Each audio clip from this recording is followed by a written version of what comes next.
Gak usah dipoting lagi, langsung aja jawabannya Pikachu. Ini bukan sekedar Pokemon. Ini tuh kayak partner hidup mati es kejam dari episode pertama. Ibarat kata kalau es itu anak tongkrongan, Pikachu itu teman yang dari awal ikut nongkrong di warung. Dari belum punya duit sampai sekarang sudah keliling dunia. Dari segi kekuatan, Pikachu ini jangan diremehin. Ini Pokemon yang tiap season kayak dapat bug diam-diam. Lawannya siapa aja, pernah dari gym leader, elite four, sampai champion level.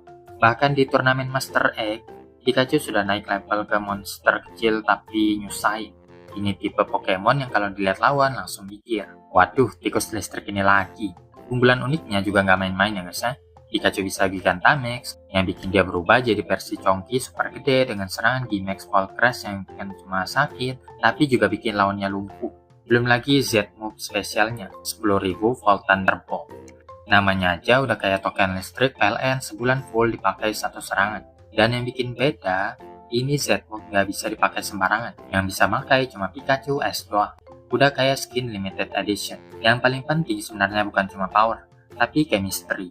S dan Pikachu itu udah kayak duo yang nggak perlu banyak ngomong. Kadang S cuma teriak Pikachu, tapi Pikachu sudah ngerti harus ngapain. Ini level komunikasi yang kalau di dunia nyata itu kayak teman yang cukup saling pandang, langsung paham kodenya. Dan jangan lupa, Pikachu ini juga punya mental baja. Udah berkali-kali hampir tumbang, diajar Pokemon yang ukurannya lebih besar, tapi tetap bangkit lagi. Ini bukan cuma soal kuat, tapi soal mental juara. Kayak orang Indonesia kalau main bola di lapangan sempit, dia tuh bangun lagi lanjut main lagi. Jadi kalau ngomongin Ultimate Team, Pikachu itu bukan cuma wajib masuk, dia itu fondasi utama. Tanpa Pikachu, tim S itu rasanya kayak mie instan tanpa bumbu. Bisa dimakan tapi hambar. Green Ninja itu pilihan yang kalau diperdebatkan malah jadi aneh. Soalnya hampir semua fans sepakat, ini water type paling niat yang pernah dimiliki es kecap. Dari awal aja Green Ninja udah beda. Dia bukan tipe Pokemon yang langsung nurut kayak starter biasa. Awalnya malah picky banget. Cuma mau sama trainer yang menurut dia layak. Jadi pas akhirnya dia milih S, itu tuh kayak lulus interview kerja yang super ketat. Dan sejak itu, hubungan mereka berkembang jadi sesuatu yang beda dari yang lain. Masuk ke bagian yang gokil. Ini bukan sekedar evolusi biasa. Ini tuh kayak mode sinkronisasi penuh. Jadi setiap Green Ninja ngerasain sesuatu, S juga ikut ngerasain. Istilah kata kalau Green Ninja kena damage, S juga ikut kena damage.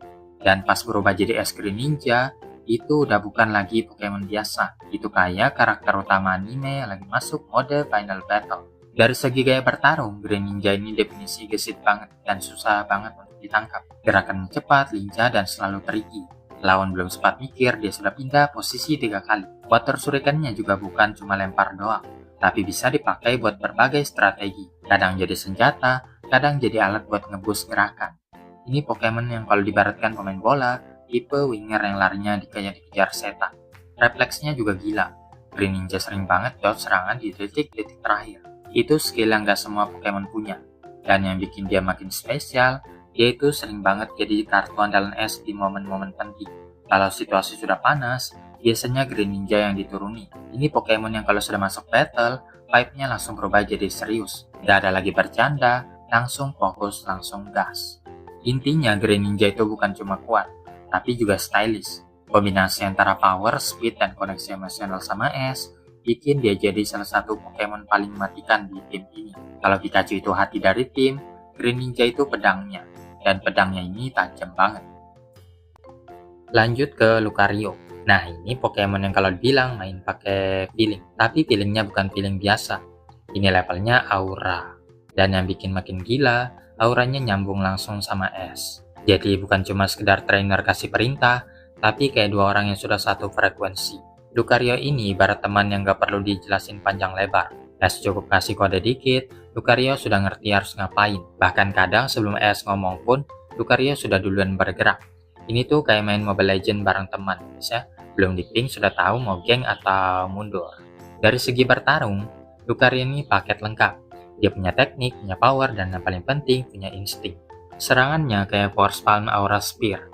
Itu bukan cuma soal damage, tapi juga soal presisi. Aura Spear apalagi ya guys ya, itu kayak peluru homing yang sudah dikunci, susah banget dihindari. Lawan mau zigzag kayak ojek online cari jalan pintas juga bakalan tetap kena. Terus masuk ke mode yang bikin serem, Mega Evolution. Pas Lucario berubah jadi Mega Lucario, itu kayak upgrade dari motor bebek jadi motor balap. Speed dan powernya naik, auranya juga makin liar. Tapi justru di sini menariknya, karena aura mereka terlalu kuat, kadang malah susah dikontrol. Jadi bukan cuma soal jadi lebih kuat, tapi juga harus bisa jaga keseimbangan. Kalau enggak bakalan bisa lepas kendali. Tapi yang bikin Lucario layak masuk Ultimate Team itu bukan cuma Mega Evolution.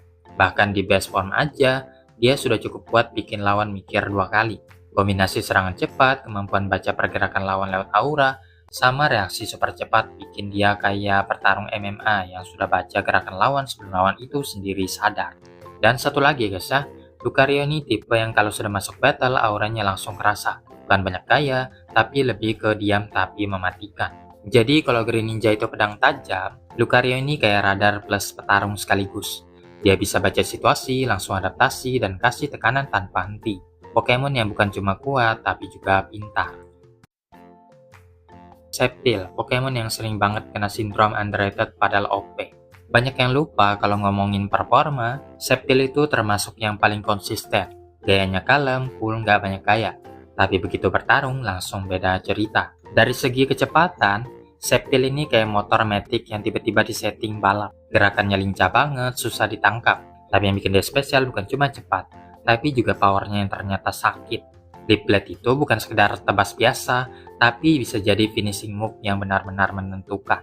Dan momen paling gila, jelas waktu dia ngalahin Darkrai di Pokemon Sinnoh League. Ini bukan Pokemon sembarangan. Darkrai itu udah bikin setengah tim es tumbang duluan. Tapi ketika Sceptile datang, dia nahan tekanan dan akhirnya nge-carry dengan kemenangan yang benar-benar satisfying.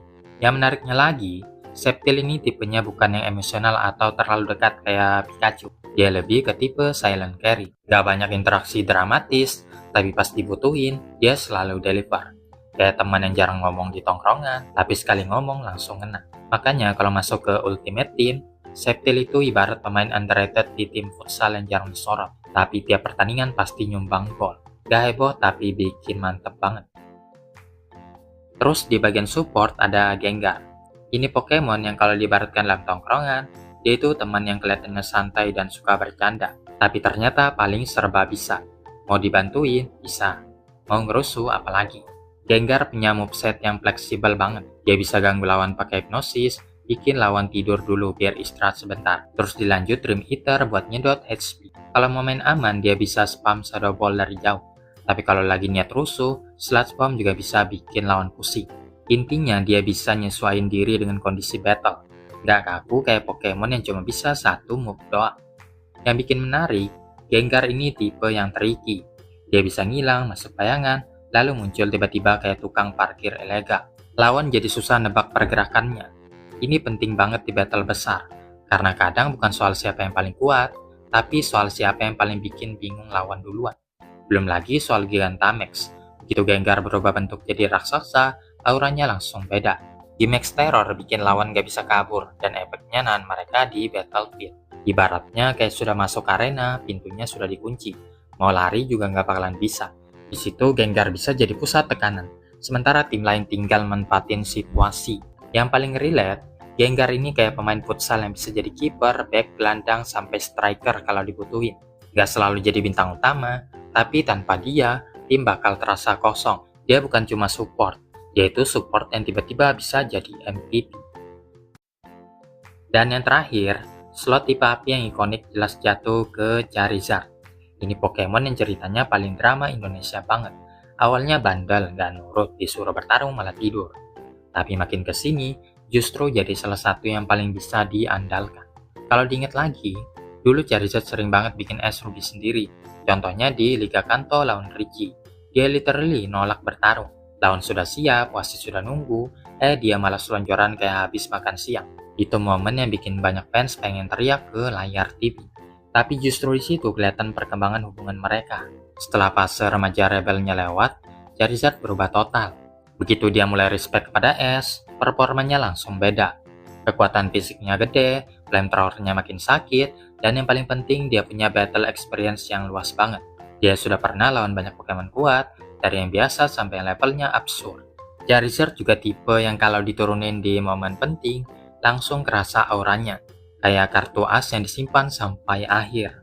Begitu keluar, lawan langsung mikir 2 kali. Dia bukan cuma kuat, tapi juga punya mental petarung yang sudah teruji. Istilah kata Charger itu kayak pemain senior di tim. Dulu sempat jadi problem, tapi sekarang jadi leader yang kalau situasi lagi genting, semua orang langsung lihat ke dia. Dan biasanya dia nggak bakalan kecewain. Makanya buat nutupin tim ultimate-nya Charger itu pilihan yang paling pas. Bukan cuma soal power, tapi juga soal perjalanan, pengalaman, dan momen-momen penting yang sudah dia lewatin bareng Ash.